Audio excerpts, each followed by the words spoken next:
अस्सलामुअलैकुम, welcome to बानी classroom. और आज की इस क्लास में हम लोग CS 304 लेक्चर 9 को पढ़ने वाले हैं और हमारे कोर्स का टाइटल है ऑब्जेक्ट ओरिएंटेड प्रोग्रामिंग। तो लेक्चर नंबर 9 में हमारा पहला टॉपिक है कॉपी कंस्ट्रक्टर। वैसे तो ये हम लास्ट लेक्चर में पढ़ के आ चुके हैं और इस लेक्चर में थोड़ा सा वो पहले रिव्यू करवा रहा है जो हम लोग पिछले लेक्चर में पढ़ के आ चुके हैं। तो कॉपी कंस्ट्रक्टर हमारे पास क्या चीज़ है? कॉपी कंस्ट्रक्टर बेसिकली सिर्फ इतना सा काम करता है कि आपके पास जो कंस्ट्रक्टर बनाया है उसके अंदर हमने कॉन्सेप्ट पढ़ा था डीप कॉपी और शैलो कॉपी का। तो वो डीप कॉपी और शैलो कॉपी होती किस तरह थी? वो होती थी कॉपी कंस्ट्रक्टर की मदद से।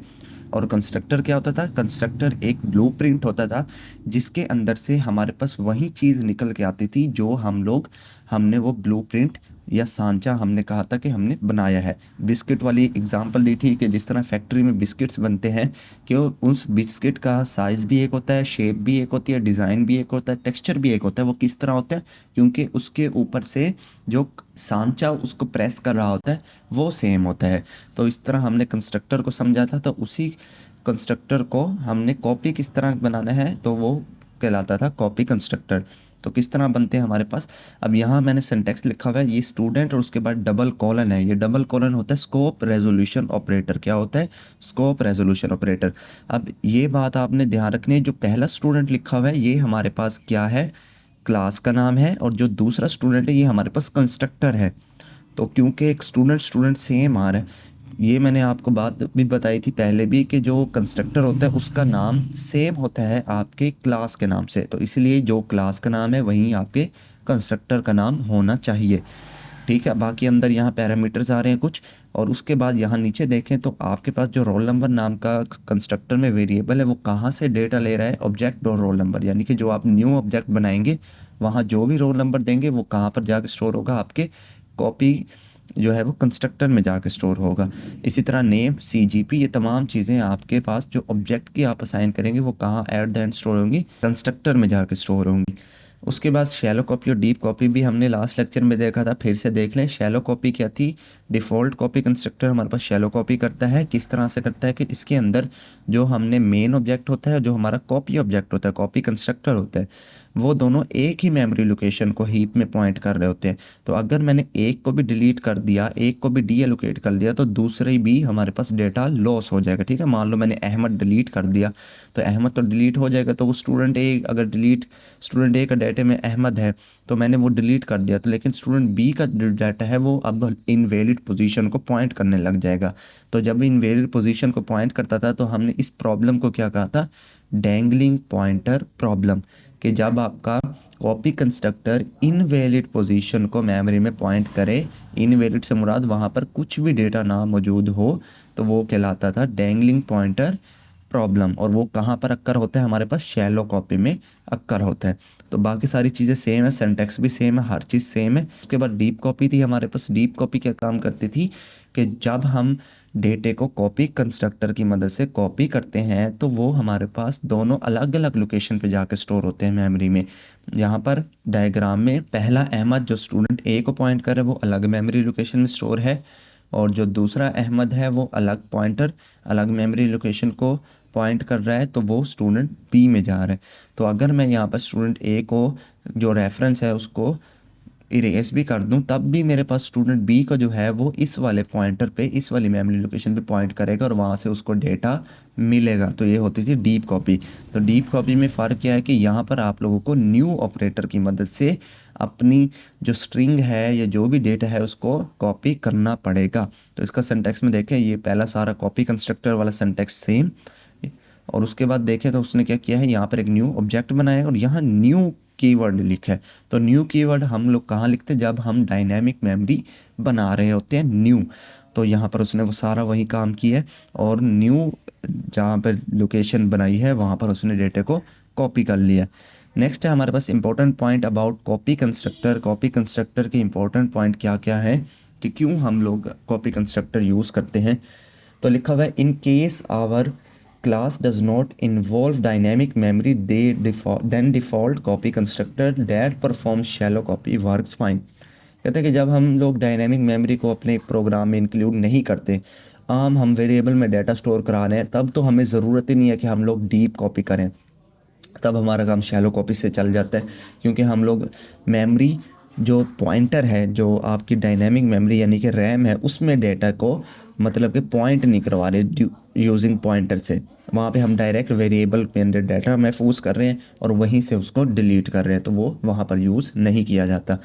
इन case our class has a data member involving dynamic memory, we have to write our own code in copy constructor to perform deep copy. कहते हैं कि जब भी आप डायनेमिक मेमोरी की मदद से अपना डेटा स्टोर करवाएंगे डाटा मेंबर, तो आपको डीप कॉपी करना ही पड़ेगी। अगर नहीं करेंगे तो आपको वहीं डैंगलिंग पॉइंटर प्रॉब्लम फेस करना पड़ सकती है। Copy constructor is normally use to perform deep copy. जो कॉपी कंस्ट्रक्टर है वो आमतौर पे आम रूटीन में डीप कॉपी ही परफॉर्म कराता है, राइट। वैसे जो शैलो कॉपी होती है वो भी उसी सिंटैक्स से ही पॉसिबल है। If we do not make a copy constructor then the compiler perform shallow copy. अगर हम कॉपी कंस्ट्रक्टर नहीं बनाते तो ऑटोमेटिकली क्या होगा, जो कंपाइलर है वो ये समझेगा कि आप जो है वो शैलो कॉपी बना रहे हो, right. Shallow copy perform bit wise copy. Shallow copy क्या करती है, बिट वाइज कॉपी बनाती है, यानी कि उसकी बिट्स सेम होती है, दो पॉइंटर अलग अलग हो जाते हैं। आई समझ। उसके बाद है डिस्ट्रक्टर। देखो कंस्ट्रक्टर के बारे में हम पढ़ रहे थे, कंस्ट्रक्टर में कॉपी कंस्ट्रक्टर आया, उसके अंदर शैलो कॉपी, डीप कॉपी, वो सारा कंस्ट्रक्टर का टॉपिक था। अब जब भी ये बात याद रखें, जब आप कंस्ट्रक्टर बनाते हो ऊप में, देखो बेसिकली ऊप का जो पर्पस भी है ना, ऑब्जेक्ट ओरिएंटेड प्रोग्रामिंग, जो आपका पूरा ये कोर्स है, बेसिकली जो हम CS 201 में पढ़ के आ चुके हैं, इंट्रोडक्शन टू प्रोग्रामिंग में, उसके अंदर हमने कहीं भी कम्प्लेक्स प्रोग्रामिंग नहीं की। वो सिंपल सिंपल सी चीज़ होती थी, अरे बना ली, डेटे को अरे में डाल दिया, वेरिएबल में डाल दिया, फंक्शन बना लिया, ये कर दिया थोड़ा बहुत। बट जब आप कम्प्लेक्स चीज़ें पे आते हो, ऑब्जेक्ट ओरिएंटेड कोशिश करते हो कि मैं अपने ऑब्जेक्ट्स के फॉर्म में डेटा स्टोर करूं, तब वहाँ पर सबसे ज़्यादा जो मसला होता है वो आपके कोड एफिशिएंसी, यानी कि आपका कोड फास्ट रन करना चाहिए। दूसरा आपकी मेमोरी के मसाइल होते हैं।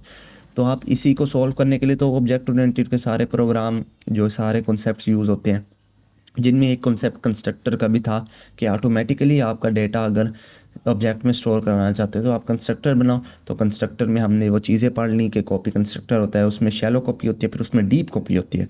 अब कंस्ट्रक्टर का बेसिकली काम ये था कि उसने डेटे को जो है वो एक मैनेजेबल तरीके से कॉपी करके, या ऐसे समझ लें उसकी एक छाप बना देनी। अगर हम वो बिस्किट फैक्ट्री वाली एग्जांपल देखें तो कंस्ट्रक्टर हमारा सांचा, और उसने बिस्किट बनाए, तो उसका काम ये है कि वो बिस्किट बनाता जाए बनाता जाए बनाता जाए।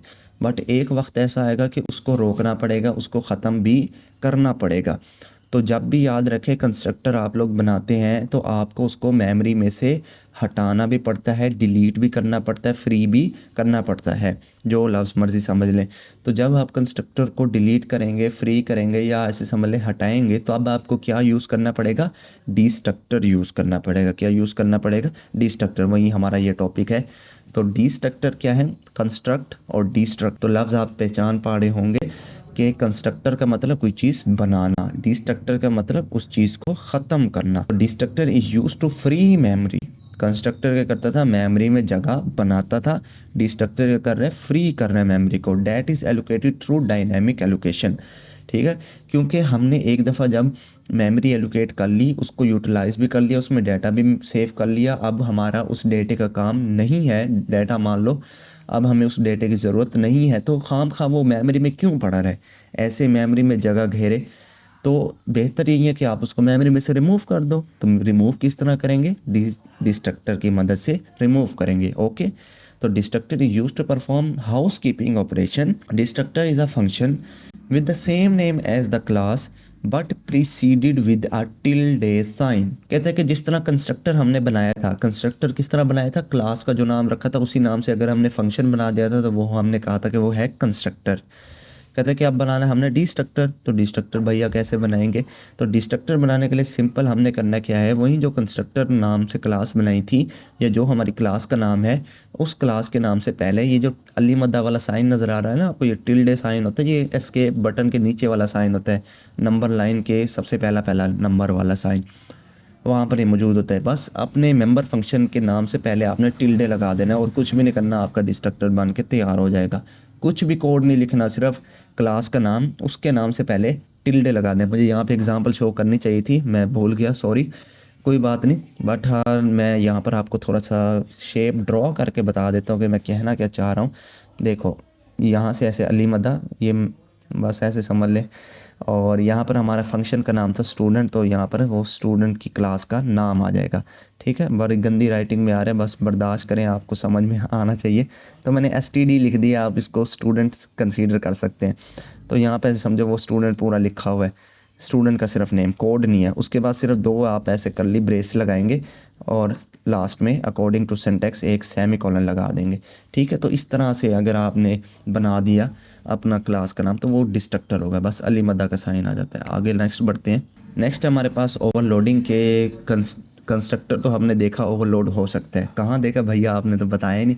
कंस्ट्रक्टर ओवरलोडिंग हमने CS201 में देखी थी। खैर, तो कंस्ट्रक्टर ओवरलोडिंग कुछ भी नहीं होती, बस उस के जो मेंबर फंक्शन होते हैं ना, उसी के अंदर हम लोग ऑपरेटर्स को चेंज कर देते थे, उसको हम कंस्ट्रक्टर ओवरलोडिंग बोलते थे। और ऑपरेटर ओवरलोडिंग भी उसी के मिलता जुलता है, वो भी CS201 में पढ़ा था हमने। बहरहाल यहाँ वो ये सिर्फ बता रहा है कि जिस तरह कंस्ट्रक्टर ओवरलोड हो सकता था लेकिन डिस्ट्रक्टर ओवरलोड नहीं हो सकता। कंस्ट्रक्टर तो ओवरलोड हो सकता था, डिस्ट्रक्टर ओवरलोड नहीं हो सकता। MCQs में आ सकता है, काफ़ी इंपॉर्टेंट है। नेक्स्ट है हमारे पास सीक्वेंस ऑफ कॉल, के कंस्ट्रक्टर किस तरह कॉल होता है और डिस्ट्रक्टर किस तरह कॉल होता है। देखें कंस्ट्रक्टर में क्या हुआ कि पहले कंस्ट्रक्टर में हमने नाम डिफ़ाइन किया क्लास के नाम से, उसके अंदर पैरामीटर्स दिए, यानी कि फिर हमने बनाया मेंबर फंक्शन, उसके अंदर कोड लिखा, इस तरह कंस्ट्रक्टर बना। लेकिन जब हम उस कंस्ट्रक्टर को डिस्ट्रक्ट करने लगेंगे, ख़त्म करने लगेंगे, तब क्या होगा कि जिस सीक्वेंस में हमारा कंस्ट्रक्टर बना था कि नाम आया, पैरामीटर आया, उस तरह से वो डिस्ट्रॉय नहीं होगा, वो रिवर्स ऑर्डर में डिस्ट्रॉय होगा। कि पहले उसकी रिटर्न टाइप डिस्ट्रॉय होगी, फिर उसका मेंबर फंक्शन का कोड डिस्ट्रॉय होगा, फिर मेंबर फंक्शन डिस्ट्रॉय होगा, फिर उसके पैरामीटर्स डिस्ट्रॉय होंगे, देन जाके उसका नेम डिस्ट्रॉय होगा। ठीक है, तो कंस्ट्रक्टर असेंडिंग ऑर्डर में ऐसे समझ ले बनता है और डिस्ट्रक्टर उसको डिसेंडिंग ऑर्डर में डिस्ट्रक्ट करता है। तो constructor and destructor are called automatically.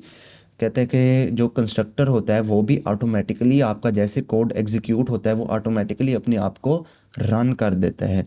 इसी तरह जो डिस्ट्रक्टर है वो भी अपने आप को ऑटोमेटिकली डिस्ट्रक्ट कर देता है, यानी कि आपको कहना नहीं पड़ेगा कि यार कंस्ट्रक्टर भाई अपना कोड चला लो या डिस्ट्रक्टर भाई अपना कोड ख़त्म कर दो।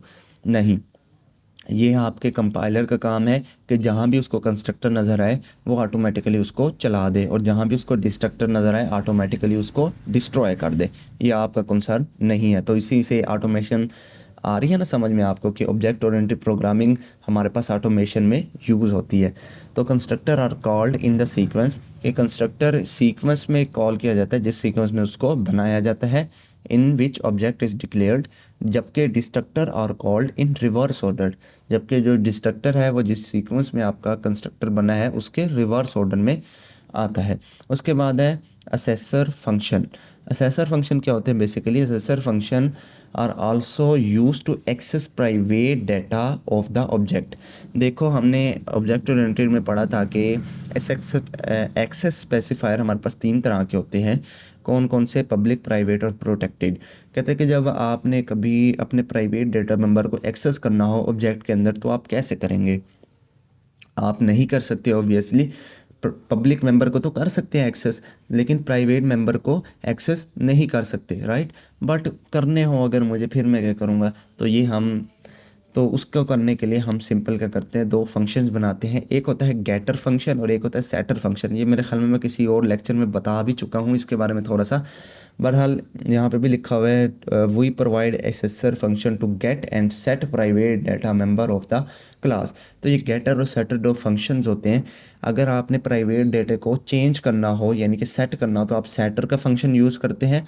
अगर आपने प्राइवेट डाटा मेंबर की वैल्यू को एक्सेस करना हो यानी कि उसको शो कराना हो, अपने पास बुलाना हो, तो अब आप गेटर का फंक्शन इस्तेमाल करते हैं। तो ये दोनों फंक्शन काफ़ी मशहूर है। तो ये हमारे पास इन दोनों फंक्शन को बोला जाता है एक्सेसर फंक्शन। उसके बाद है दिस पॉइंटर के। दिस पॉइंटर क्या होता है? तो दिस पॉइंटर सिंपल कंस्ट्रक्टर में यूज़ होता है कि जो कि अपने ऑब्जेक्ट को ही पॉइंट करा रहा होता है, यानी कि जिस ऑब्जेक्ट में आपका डाटा स्टोर होने लगा है उसी ऑब्जेक्ट को पॉइंट करा रहा होता है। The compiler reverse spaces for the function defined in the class space for data is not allocated since not object is get created. कि जब तक ऑब्जेक्ट क्रिएट नहीं है तब तक तो कोई भी स्पेस डाटे की नहीं है। जब ऑब्जेक्ट क्रिएट होगा ऑब्वियसली तब ही हमारे पास मेमोरी में जगह बनेगी। तो function space is common for every variable. Function में जो स्पेस होगी यानी कि जगह होगी वो वेरिएबल में ऑब्वियसली स्टोर होगा, क्योंकि ऑब्जेक्ट भी एट द एंड जाके कहाँ स्टोर होगा, वेरिएबल में स्टोर होगा। When ever a new object is created, जब भी नया ऑब्जेक्ट बनेगा वो कहाँ स्टोर होगा, वेरिएबल में। Memory is reserved for a variable only. कहते हैं कि जो मेमोरी है वो तो सिर्फ वेरिएबल के लिए एलोकेट होगी ना, कोई और तो जगह है नहीं जहाँ पे डेटा स्टोर हो। मेमोरी में ऑब्वियसली एक वेरिएबल बनेगा और उसके अंदर जाके डेटा स्टोर होगा। So previously defined function are used over and over again. कहता है कि जो एक दफ़ा फंक्शन आपने बनाया है, कंस्ट्रक्टर फंक्शन की बात हो रही है यहाँ पे, तो उसी फंक्शन को दोबारा यूज़ करना है। देखो अब यहाँ पर मेरी एग्ज़ाम्पल आपको दोबारा से रिलेट अगर मैं कराऊँ, वहीं बिस्किट फैक्ट्री वाली एग्ज़ाम्पल के एक सांचा है, वो बार बार ही हमारे उस फ्लोर पे, उस डो पे, उस आटे की डो पे स्टैम्प हो रहा है और बार बार ही यूज़ हो रहा है। Over and over again use, एक ही फंक्शन हो रहा है और वो उसी चीज़ को बार बार रिपीट कर रहा है और एक जैसे हमारे पास बिस्किट निकलते हुए आ रहे हैं। तो कंस्ट्रक्टर भी बिल्कुल same over and over again use होता है। लेकिन भैया वो यूज़ किस तरह होता है ओवर एंड ओवर अगेन? ऐसे तो अगर हम over and over again use करते हैं तो वेरिएबल में तो वैल्यू ओवर राइट होती रहेगी। बट ये क्या होता है कि ऑब्जेक्ट में जो है वैल्यू हमें जब भी जिस ऑब्जेक्ट की वैल्यू एक्सेस करें वो तो हमें सही सही मिलती है। तो वो हमारे पास तमाम चीज़ पॉसिबल हो पाती है दिस पॉइंटर की मदद से। क्लियर?